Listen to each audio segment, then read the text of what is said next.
Assalamualaikum teman-teman sekalian. Balik lagi nih. Selamat datang di podcast kita hari ini. Pernah nggak sih kamu merasakan pilihan aplikasi pembayaran cuma itu aja? Atau kenapa belanja online kayaknya dikendalikan segelintir pamon besar? Nah, ternyata itu bukan sekedar perasaan ada namanya praktikum, monopoli, dan persaingan usaha tidak sehat yang bisa bikin pasar jadi nggak adil dan akhirnya merugikan kita sebagai konsumen maupun pelaku usaha kecil. Untuk lebih lanjut, mari kita sama-sama sambut narasumber kita yang luar biasa baiknya. Beliau merupakan mahasiswa yang sedang menimba ilmu di Universitas Islam Negeri Sumatera Utara, Fakultas Syariah dan Hukum, yaitu Saudari Andina Rizky Elijah. Halo semuanya. Halo. Nah, apa kabar nih Andina? Alhamdulillah sehat Akbar. Akhir-akhir ini apa kegiatan? Jadi kegiatan saya akhir-akhir ini tentu ya sebagai mahasiswa saya belajar dan menimba ilmu dan banyak kegiatan-kegiatan tambahan lainnya Akbar. Nah, langsung saja nih, apa sih itu praktik monopoli dan persaingan usaha tidak sehat itu, Andina? Baik teman-teman, di sini saya akan menjelaskan mengenai apa sih sebenarnya monopoli dan praktik persaingan tidak sehat itu. Jadi teman-teman, praktik monopoli itu sebenarnya sederhananya begini. Ketika suatu perusahaan lebih dominan sehingga bisa mengatur harga, cara main, bahkan akses pasar.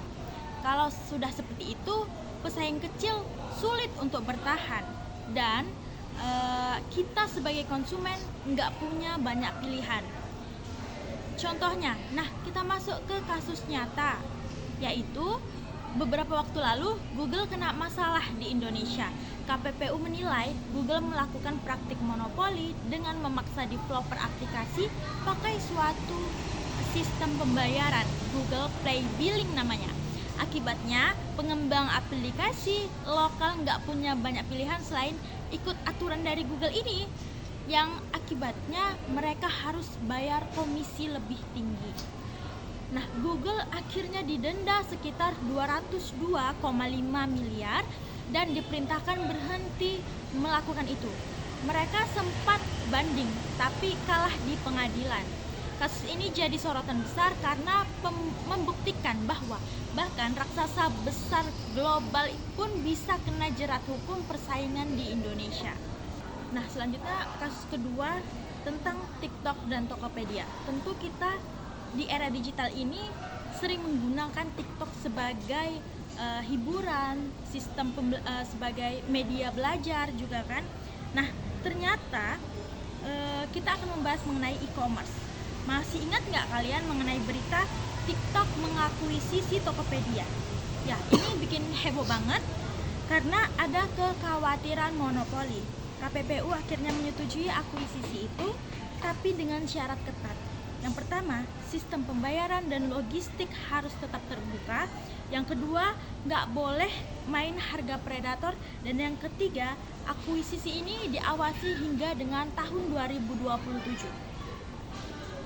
Kenapa sih begitu? Karena kalau misalnya dibiarkan, bisa aja TikTok dan Tokopedia jadi terlalu dominan dan menghancurkan pesaing kecil. Yang ketiga, kasus Shopee.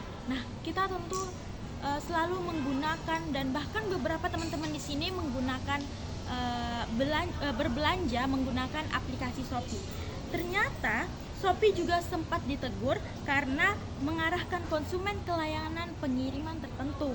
KPPU menilai itu melanggar aturan persaingan dan Shopee akhirnya mengaku salah serta janji memperbaiki sistemnya.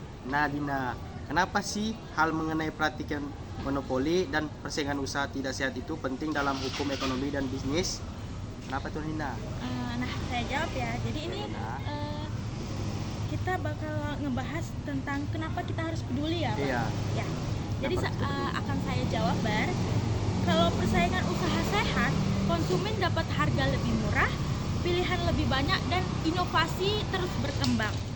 Tapi kalau pasar dikuasai segelintir perusahaan biasanya, yang pertama harga naik, yang kedua pilihan terbatas, dan yang ketiga pelaku usaha kecil itu sulit untuk bertahan.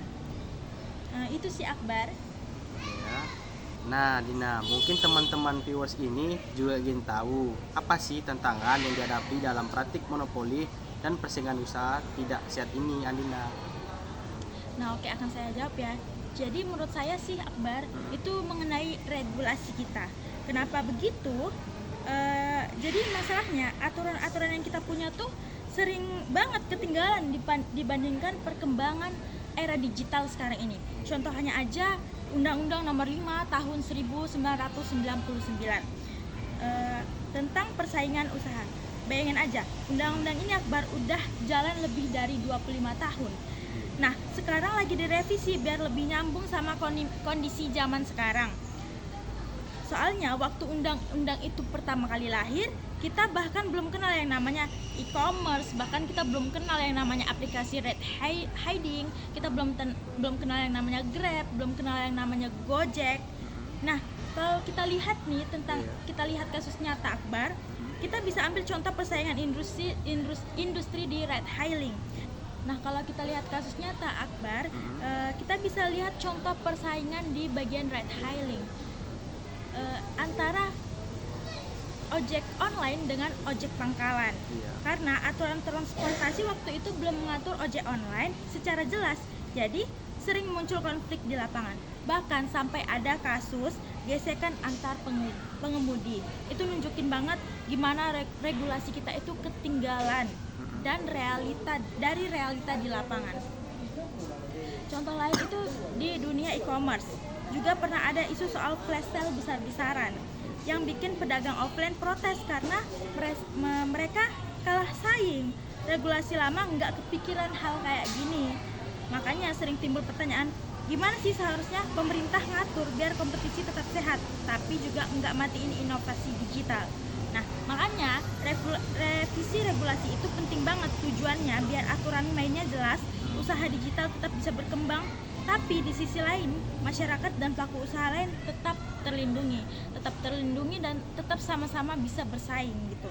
Jadi intinya teknologi digital ini kan terus lari kenceng, sementara regulasi kita seringkali jalannya itu masih pelan-pelan.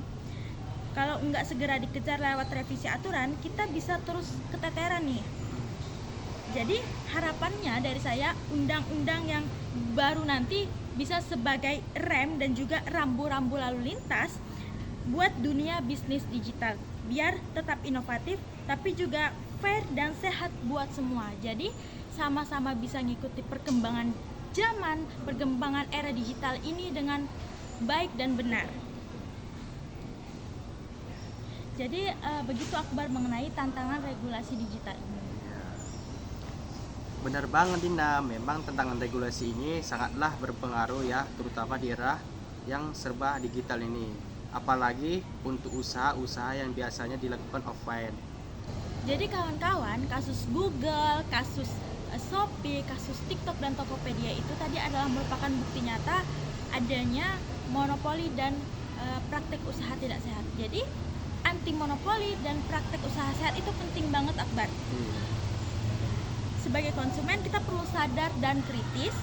Sebagai pelaku usaha kita harus paham aturan main supaya bisnis kita tumbuh tanpa merugikan orang lain. Dan sebagai masyarakat kita perlu terus dorong pemerintah serta KPPU untuk memperkuat pengawasan. Itu aja Akbar. Itu dulu episode kali ini. Terima kasih banyak atas ilmunya dari pemateri kita yang luar biasa pengetahuannya. Kalau kamu punya pengalaman atau pendapat soal monopoli dan perusahaan persaingan usaha tidak sehat, share di kolom komentar ya. Sampai ketemu di episode berikutnya. Stay critical, stay informed. Ingat teman-teman, jangan tanamkan apapun selain nilai dan cinta dan perjuangan. Saya Akbar, pamit undur diri. Saya Kiri. Assalamualaikum warahmatullahi wabarakatuh. Bye bye semuanya.